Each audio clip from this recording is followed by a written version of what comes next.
People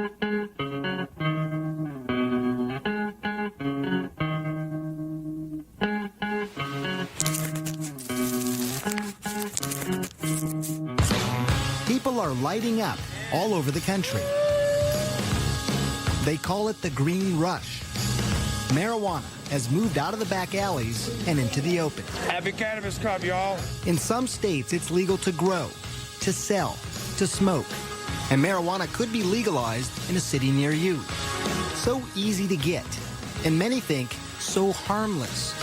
But when the smoke clears, is marijuana bad for you? Or could pot actually be good for you? Marijuana is better than all those pills for you in terms of treating? Yeah. I travel the world for answers. What does marijuana do to you? What does it do to your kids? A special investigation. Weed.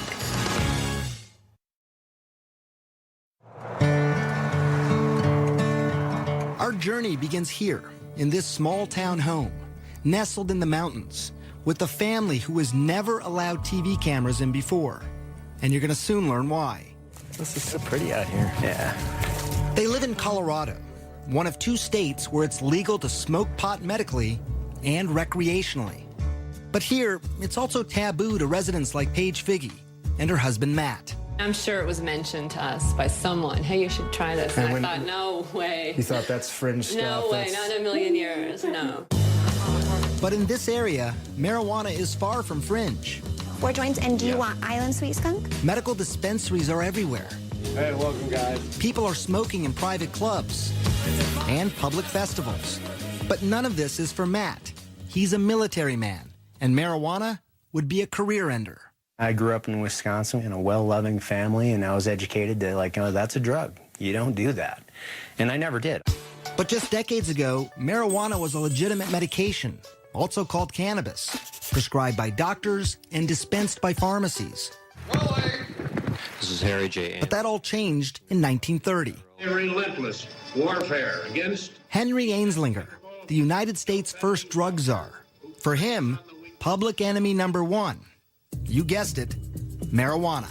This guy saw how he could increase the budget of his department by having this mission, going after marijuana. You know, saying that there's this drug that the Mexican migrant workers are smoking, and it's loco weed, and it's going to make them crazy, and they're going to rape your women. He got the anti-marijuana message out through news reports. And then came this. It is convinced that he is hopelessly and incurably insane. The film, Reefer Madness, portraying the users of marijuana as unproductive, crazed. People are still afraid of what pot can do to them. In many ways, to have defined our attitudes now for 70 years. Yeah. Marijuana then became illegal in 1937. And by 1970, it was a Schedule I controlled substance. The government was saying it had no medicinal value and had a high potential for abuse. All reasons why the Figgies stayed away from marijuana. Until this. And this might be hard for some of you to watch.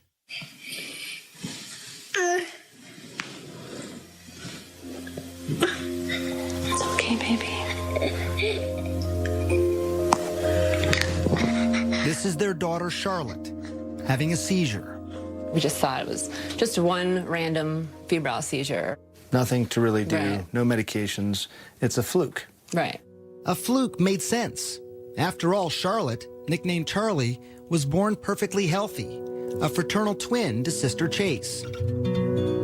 Charlie always had big, big smiles. Just happy kids. Easy. Yeah, easy. Very much so. So it was around 3 months, you said, that when you Yeah. first noticed that Yeah. Charlotte had a seizure. I was changing her diaper, well, putting a new diaper on from after the bath, and her eyes just started flickering. It led to the first of many trips to the ER.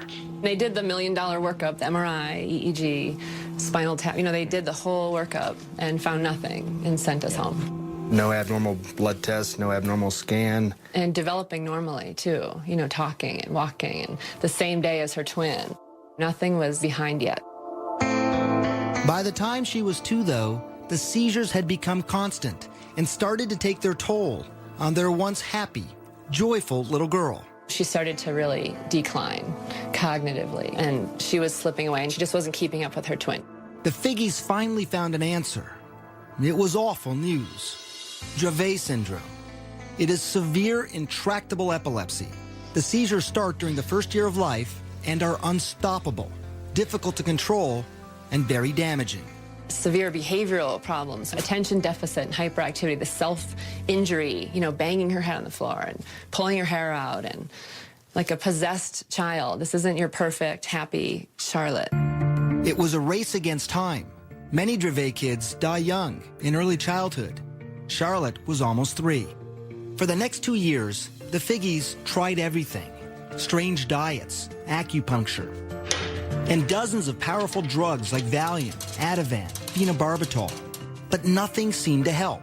Even worse, some of the medications nearly killed her. After 1 dose, she stops breathing. And after 2 doses, her heart will stop. Did you have to do CPR then on her yourself? Yes. I remember when her heart stopped and I had her pulse and I lost her pulse. There was just nothing. The ambulance is on its way.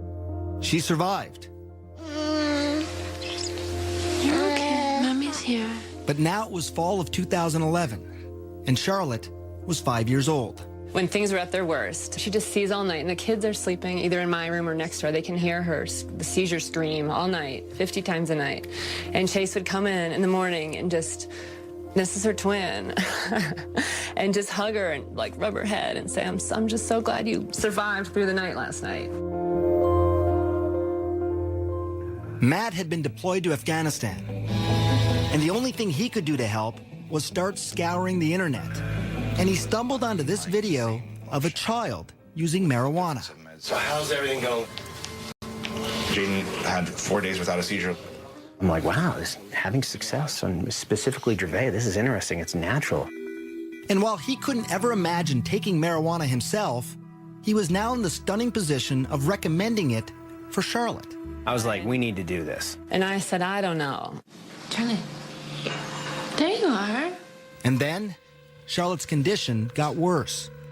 300 seizures a week, almost 2 every hour. She was not talking or moving, basically catatonic. As a last resort, doctors wanted to either prescribe a powerful veterinary drug used on epileptic dogs or put Charlotte in a medically induced coma so her brain and body could rest. For Paige, those were not good options. But maybe, just maybe, marijuana now was. But she was about to find out how hard that would be. This isn't go to the pharmacy and pick up your medicine. There was no protocol.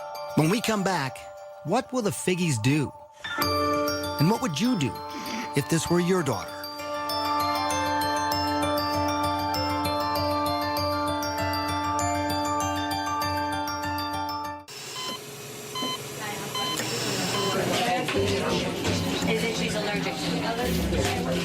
I had resigned myself. I don't think she's going to survive this. We've seen her flatline in the hospital. We've said goodbye.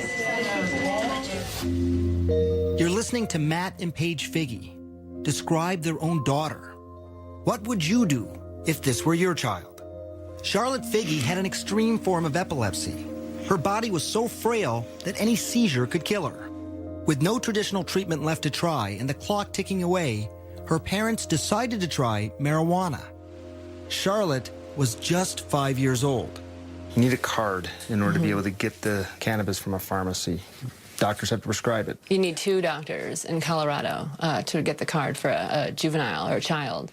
It was hard. We were the first young child, and they said no. Everyone said no, no, no, no, no. Certainly her age played a role in my hesitance.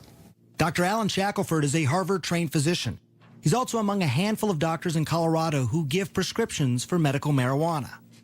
From the moment Charlotte entered his office, he knew she was in trouble. While he was just examining her, she had 2 seizures. She'd failed everything. There were no more options for her. Everything had been tried, except cannabis. Here's how scientists think it might work. Marijuana is made up of 2 ingredients.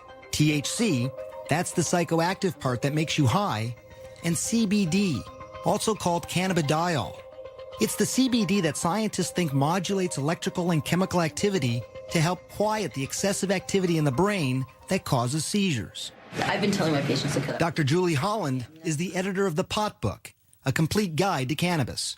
For a long time, the work on cannabis and epilepsy was sort of inconclusive. Maybe it works, maybe it doesn't. They couldn't quite figure it out. And it's only when they really started separating THC from CBD that they saw, definitively, yes, CBD seems to really stop seizures.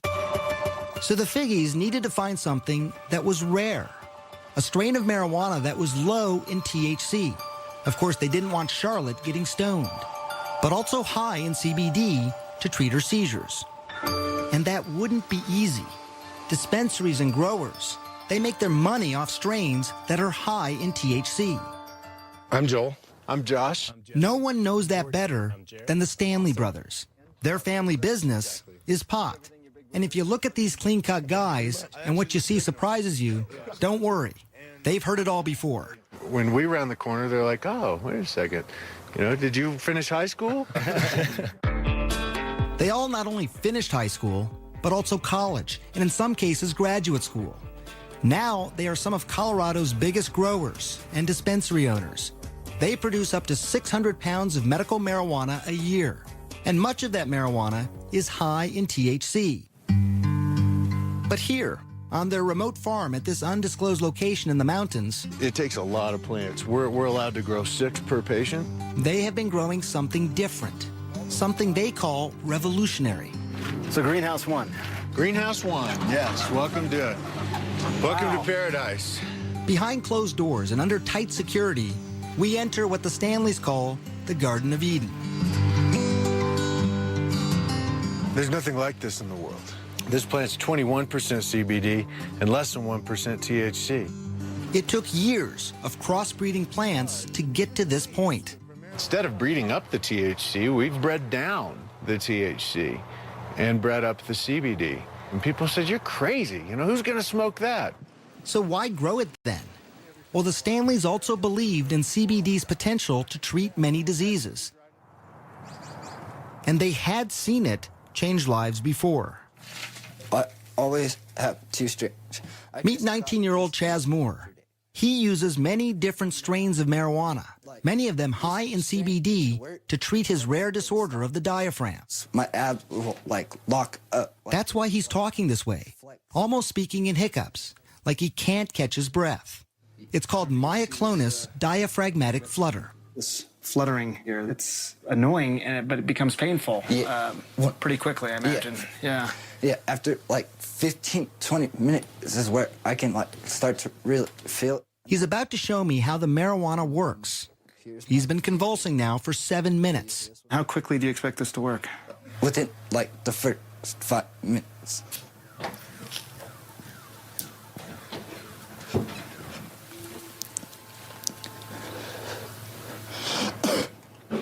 And I'm done. That's it. That's it. It was actually less than a minute. Depending on the attack in the day, it'll work within the first couple hits. Hear how his voice is completely different. That attack lasted 8 minutes. But some have lasted much longer and happen as often as 40 times a day. And like Charlotte, he had tried so many things before. By 16, Chaz was taking these powerful, addictive, potentially deadly narcotics and muscle relaxants daily, like Valium and morphine. It would be safe to say that marijuana, what you have in your hand there, is better than all those pills for you in terms of treating what's going on? Yeah, I'm not zombified. I've had 16, 17 attacks today, and I'm still sitting up talking to you. My first attack on all these, I'd be in the hospital. I'm a firm believer that marijuana has actually saved my son's life. Chaz's father, Sean. His quality of life now is 1,000 times better than what it was when he was on the pharmaceuticals. A quality of life that Paige Figge desperately wanted for her daughter, Charlotte. But she still had one hurdle to cross: convincing dispensary owners like the Stanleys to sell marijuana to a 5-year-old little girl. When Charlotte's mother called my brother Joel, the brothers had a meeting. We said, tell us about this patient. She's 5 years old, he said. And we said, oh, no, we can't do that. Why? It was the fear of the unknown. Charlotte was the youngest patient at the time wanting marijuana. Would it be too much for her? Or would it change her life forever? We'll find that out later. But first, learn more about what marijuana does to your kid's brain, and yours as well.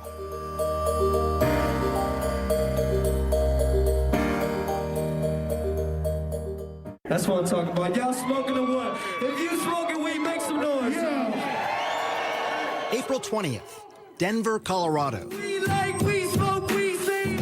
Woo. Tens of thousands from around the country and the world lighting up legally. Happy Cannabis Cup, y'all. For some, it's a lifestyle. For others, it's a lifeline. We're working with the Lupus Foundation and rheumatoid arthritis. But for all of them, I wondered, what was it doing to their brains? Some of my patients call me pot doc. Your patients call you pot doc? Well, they never meet anybody who's as interested in hearing about their marijuana use as I am. Dr. Stacy Gruber is serious about pot. I want you to name the color and not to read it. Okay. I met her in her labs at McLean Hospital near Boston. She's using high-tech imaging to see what happens in the brain when you smoke. When you first smoke, that is, you light up a joint, a spliff, a blunt, receptors, which are throughout the brain, respond. And these areas of the brain are responsible for things like pleasure, memory, learning, sensation, sense of time and space, coordination, movement, appetite, and other drives, shall we say. So it's sort of an all-over impact, right? So reward, pleasure, hunger. You have this overall feeling of well-being, they say. That all sounds pretty good. Right. It does sound pretty good. And it's not just feeling good, but there's this phenomenon reported by many smokers over the years, especially famous artists, the ability to be more creative. When you feel that high, there's sort of a release of dopamine, and your brain sort of has the ability now to perceive things slightly differently from the way you might have if you hadn't been smoking pot. What you really see is this reduction in inhibitory function. Welcome, Dr. Gruber. Pretty spectacular. Less inhibition. That's something that painter Amir says helps him be more creative. A successful artist, his canvases sell for up to $25,000. It's my favorite way to work. Using marijuana. Yeah. He's been painting for 14 years, smoking for even longer. He says it makes him feel more relaxed, but most importantly for him, he says it makes him less critical of his own work. Stop worrying so much about this and that, and just sort of looking and being as present as possible. Amir does caution that it's a delicate balance for him. It would make me very apprehensive, as maybe a little paranoid, just too analytical. You can get paranoid, you can have disorganized thinking, you get disoriented. It can be uncomfortable, it can lead to panic attacks or anxiety attacks in people.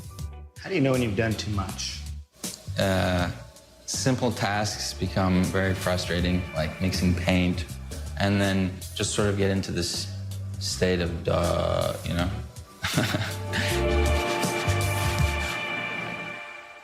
Inhale. And why that happens is exactly what Columbia University neuroscientist Carl Hart is investigating. Exhale. Research subjects in his lab smoke marijuana and then take a variety of cognitive tests. The effects will be disruption in memory, disruptions in inhibitory control. They will become slower at cognitive functioning, a wide range of things. These effects are temporary, but they're pretty pronounced and they are clear. And it's slowly becoming clear to scientists what part of the brain is most affected. It's the prefrontal cortex. It's very important for planning, thinking, coordinating your behaviors. There are tons of marijuana receptors in this region. And we think that marijuana, particularly in the novice, can disrupt all of those behaviors. An impairment that Hart cautions could be dangerous, especially when driving. You may prematurely hit your brakes. You may prematurely hit the gas pedal, a wide range of things. You may make a turn without looking more carefully. Look at this experiment done by CNN affiliate KIRO in Washington State. Subjects smoked marijuana and then drove. One was a daily medical marijuana smoker, and another, an infrequent weekend smoker. Relaxed and buzzed. The more the novice user smoked, the more trouble behind the wheel. Watch yourself, watch yourself. But interestingly, the habitual smoker didn't have as much trouble. I wouldn't pull her off the road, no. No, not yet. And that's something I witnessed firsthand driving around with 19-year-old Chaz Moore. The day that I spent with him, he had been smoking all day long. Do you feel impaired at all? No, I don't. I feel normal. Turns out when you test people who have a lot of experience with cannabis, you don't see many disruptions. But if you test people who have sort of a limited history with cannabis, you can see some clear, pronounced disruptions. Of course, no one thinks that driving when using marijuana is a good idea. But what scientists can't answer is if there is a safe legal limit, and if people who use marijuana daily as a medicine should be able to drive. How impaired are they? What is more clear, though, is the effect of marijuana on the young brain. What we see is a very big difference in people who begin to smoke prior to the age of 16 and those who smoke after age 16, what we call early versus later onset. Gruber's brain scans show that the white matter, those are the highways that help the brain communicate from one point to another, are impaired in those who start smoking early. Maybe there's underlying white matter connectivity differences. That's your concern, it sounds like, that those highways, those white matter highways, are just more disrupted in people who start smoking early. That's what we see. Perhaps not surprising, given what we know about the young developing brain. That's a very delicate time in brain development, and that's not a good time to be taking any drugs. Preliminary research shows that early onset smokers are slower at tasks, have lower IQs later in life, higher risk of strokes, and increased incidence of psychotic disorders.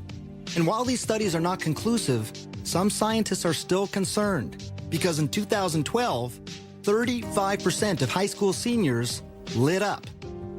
And that could mean a generation of kids with damaged brains. And many fear something else. I never really told myself I needed help. A generation of marijuana addicts. When we come back, the truth and the science behind what's being called a growing epidemic.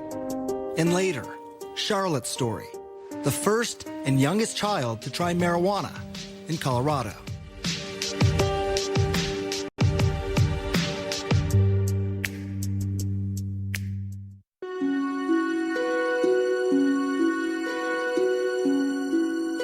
This was the day Chaz Moore almost died. Pumped full of drugs like morphine, Dilaudid, Valium, to quiet a non-stop 48-hour attack. I thought I was going to overdose, and yeah, it was pretty bad. At his bedside, his father Sean watched his son go from being catatonic to what he calls high as a kite. How high are you on the morphine? I'm not high. I've watched friends of mine die from taking the same drugs that he took. You see, Sean was a drug addict, and he had struggled for decades to get clean. It was scary.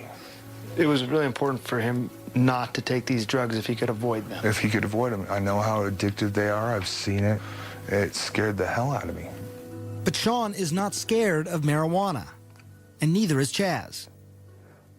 This right here, I don't get sick off of it. I can't overdose. And Chaz is right about that. While there are fatal, accidental prescription medicine overdoses every 19 minutes in this country, there are virtually no reports of fatal marijuana overdoses. And it's perhaps one of the biggest reasons most people think pot is safe. In fact, a new study of children showed that by high school, only 1 in 5 think marijuana is harmful. That's the lowest number in more than 2 decades. And it's something we heard over and over as we traveled around the country. Not really that harmful. It has a lot of benefits. Not really too concerned about it. I think it's safe if you're a safe person. Probiotics are... But the experts we spoke to said there is more to the story. There are people who compulsively smoke, who want to stop smoking, but they can't stop smoking. In fact, 9% of marijuana users will become dependent. Now, that's not as high as other drugs, like heroin. 23% of users become addicted, or 17% with cocaine, or 15% with alcohol.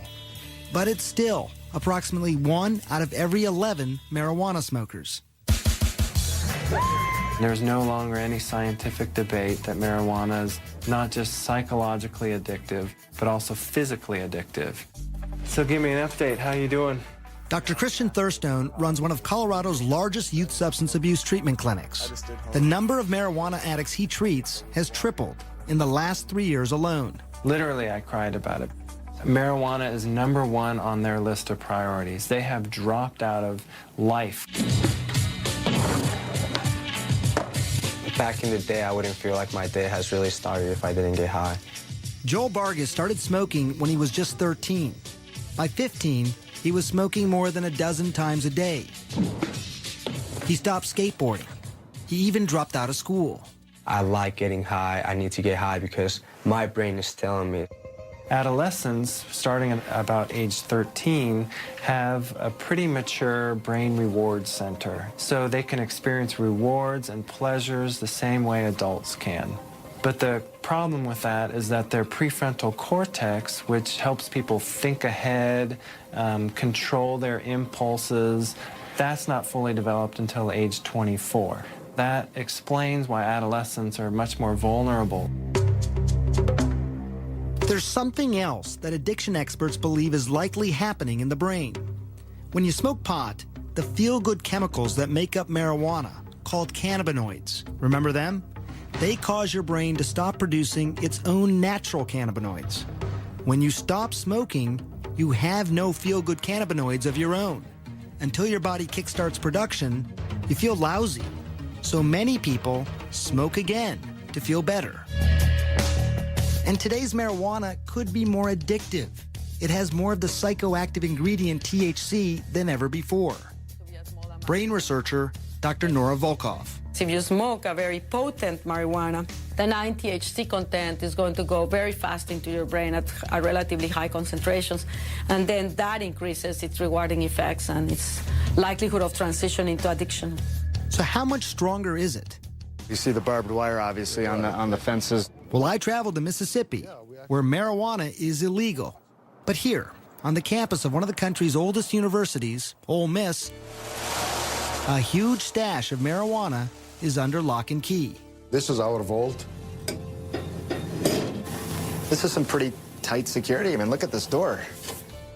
Mahmoud El Soli runs what's called the Marijuana Potency Project. What's the potency of this? This is about 8%.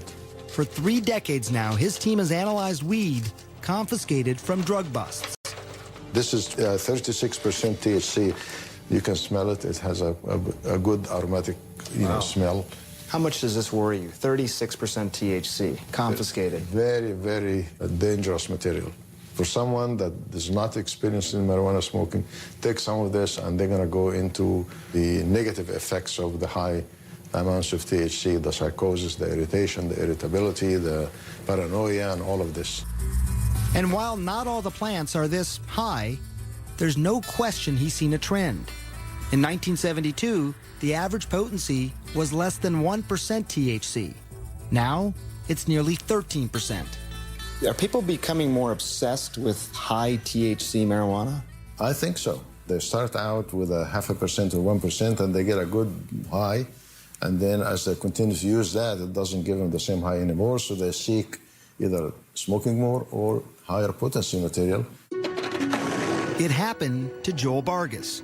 After a couple of years of smoking daily, Joel eventually ended up in rehab, where he faced mild withdrawal symptoms like irritability, insomnia, nausea. It certainly isn't anything nearly as dangerous as abrupt discontinuation of alcohol. You know, for somebody like Joel, going into rehab is really about learning new behaviors, more than it is about sort of treating the physiological dependence or tolerance or withdrawal issues. Joel's been clean now for 6 months, but these kinds of risks, they don't scare off Charlotte Figge's parents. People ask us that a lot, like, how did you make that decision? It wasn't a decision. It wasn't a decision. It was the next viable option. And some would say a radical option, marijuana for a 5-year-old. But it was an option they hoped would change her life forever. Baby. When we come back, Matt and Paige Figge finally give their Charlotte marijuana. The results are shocking.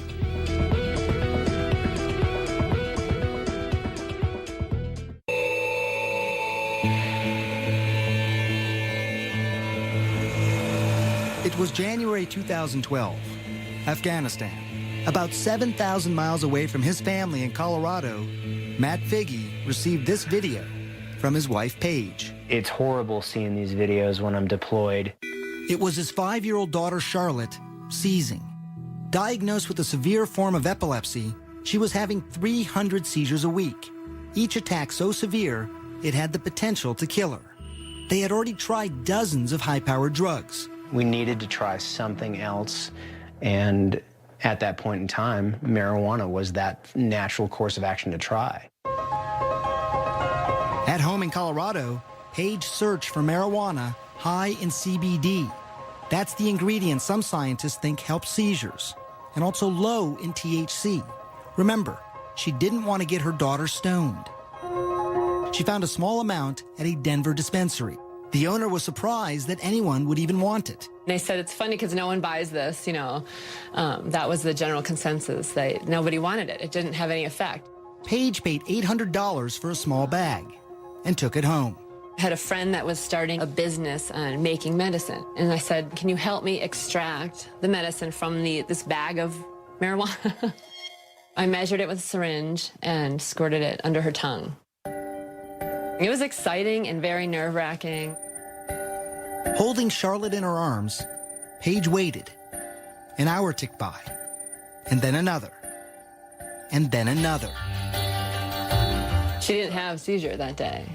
And then she didn't have a seizure that night. Did you sit there and look at your watch? And... Right, I thought, this is crazy. And then she didn't have one the next day.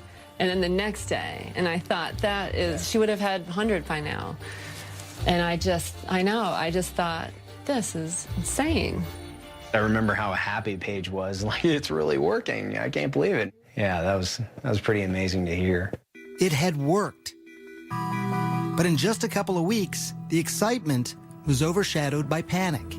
Paige was running out of marijuana, and the dispensary didn't have any more of that particular strain. Even if there was more, the monthly price tag would have been astronomical. $2,000, and not a penny of it covered by insurance. But then Paige heard about the Stanleys, the 6 brothers, and their greenhouse of marijuana that is high in CBD. I said, oh my goodness.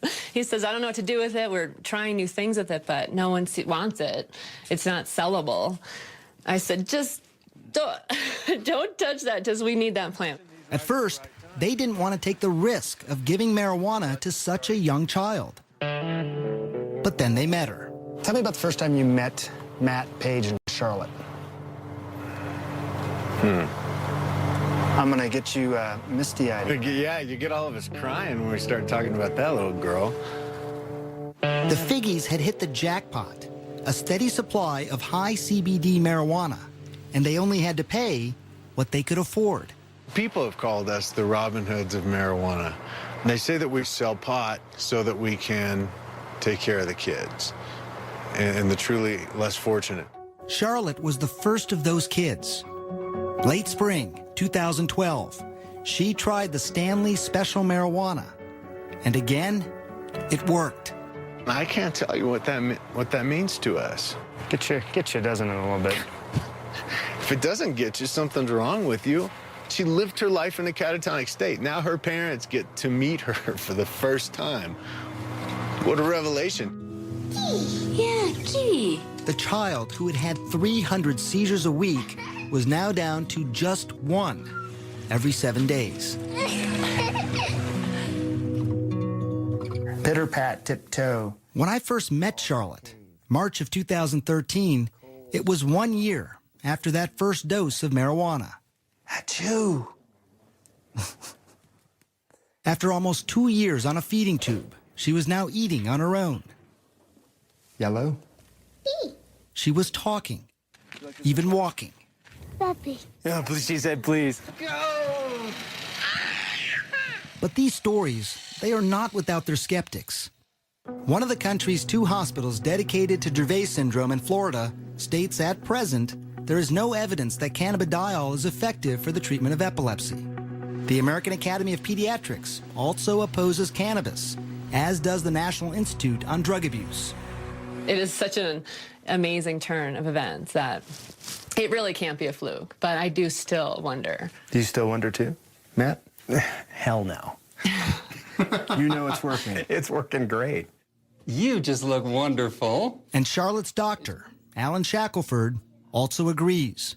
Yet his commitment to medical marijuana has drawn criticism. He's even been called Dr. Feelgood.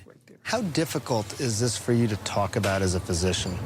We are typically conservative as a profession and probably as individuals. We want more proof, and cannabis doesn't have that. And it's why he has traveled the world to look for researchers who might have the answers. And that took him to the place many call the medical marijuana research capital. Israel. It might surprise you, but actually research into cannabis and epilepsy started here in the 1970s, with studies that showed it could reduce convulsions in rats. Today, Shackelford is hoping to start clinical trials in humans there. We need to understand it well enough that they won't be reluctant to at least give it a thought, at least try it. And it's not just epilepsy, but researchers in Israel are studying a variety of illnesses. When we come back, what they're finding, up close, and an amazing look inside hospitals and nursing homes where patients are lighting up, courtesy of the Israeli government.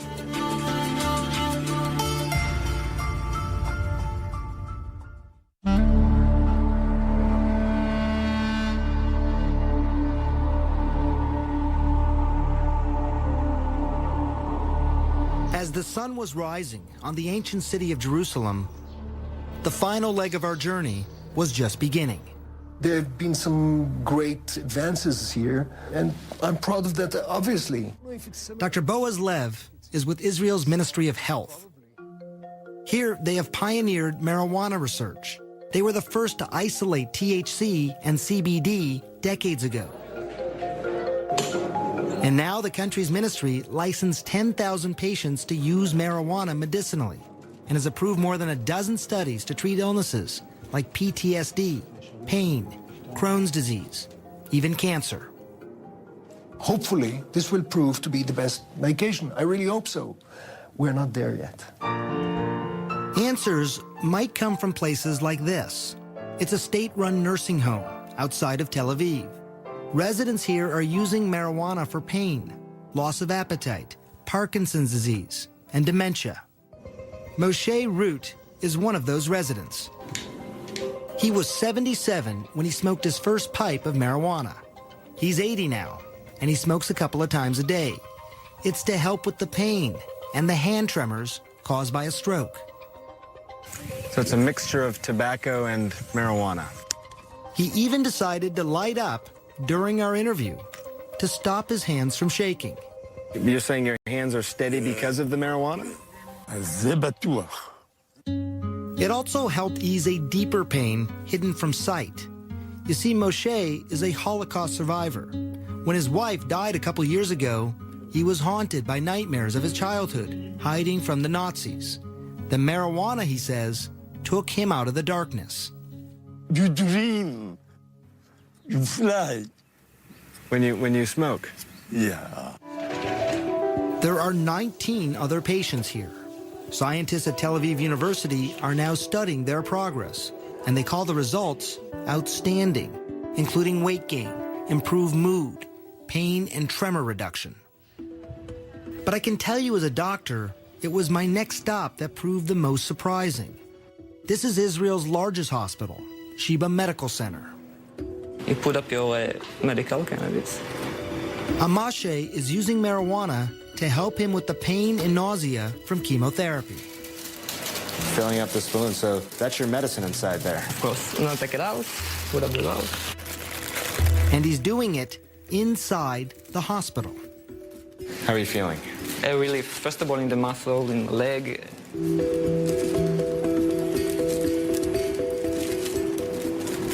And you're not worried about any potential damage to your body? Not at all. The opposite, actually. I really believe I can be cancer-free for a long time if I continue, consume cannabis. Yes, he said cancer-free. Very early studies on mice in Israel, Spain, and the United States are now showing the potential of marijuana to kill cancer cells. It's exciting research, but it is still in its infancy, and it's inconclusive. This program at Sheba is well established, and experts say a teaching tool for using marijuana in other hospitals. Do you think this could happen in the United States? I don't know that there's yet enough really concrete evidence of cannabis's benefit that's satisfactory, at least in that context. I think it's going to come. But it could be slow going. The FDA has been great at approving studies, but National Institute of Drug Abuse has been really stonewalling and blocking any studies looking at therapeutic effects of cannabis because that's not their mandate. Their mandate is to look at the harms of drug use. It's very easy to blame an organization. Dr. Nora Volkov, who is the director of NIDA, says they are not standing in the way. She claims they are not the only government institute that approves marijuana research. If you would come up with a grant that says, okay, this is going to be a treatment for drug addiction, then it would go to us. But if it's cancer, it goes to the Cancer Institute. If it is schizophrenia, it goes to NIMH. And so the institutes have a mission with certain diseases. What is clear, there are bureaucratic hoops that most researchers simply don't want to jump through. Neuroscientist Carl Hart. There are not many people studying marijuana. It's very difficult to get approval to study marijuana. What's nice about Israel is that the government is helping the research to happen. And it's research that could give hope to patients like Charlotte Figge. I made it. Scientists in Israel are learning that marijuana use might actually protect the brain, not damage it. They've been able to show that it can decrease the amount of brain damage from head injuries in mice. To be able to give a medicine after the injury to reverse some of the damage, that's huge. I want to paint my nails. You want to paint your nails? I'll paint your nails. I literally see Charlotte's brain making connections that haven't been made in years. It's almost seeming to build her brain, where before it seemed broken. And while scientists are still at the very early stages of knowing if this is actually happening, I can tell you it was remarkable to see her progress. In the 3 months since we first met her, we saw a change. She was now talking more. Say puppy. Yeah. She's horseback riding. Good girl. She even rides a bike on her own. And the special strain made for Charlotte is now named for her. It's Charlotte's Web. It is Charlotte's plant. It's Charlotte's plant. Not anymore. Now it's for all the children. More than 41 children are using Charlotte's Web here in Colorado. All of them are reporting significant seizure reduction. And there are dozens more on a wait list, hoping, praying that a plant could change their lives, just like it did for Charlotte. I'm gonna get you. You both seem very at peace. I'm very at peace, yeah. Very peaceful. We've been given a great life. You know, it's so unfortunate that Charlie has this Dravet syndrome. But thank God we've got something now that's working. Now, she's doing so great today.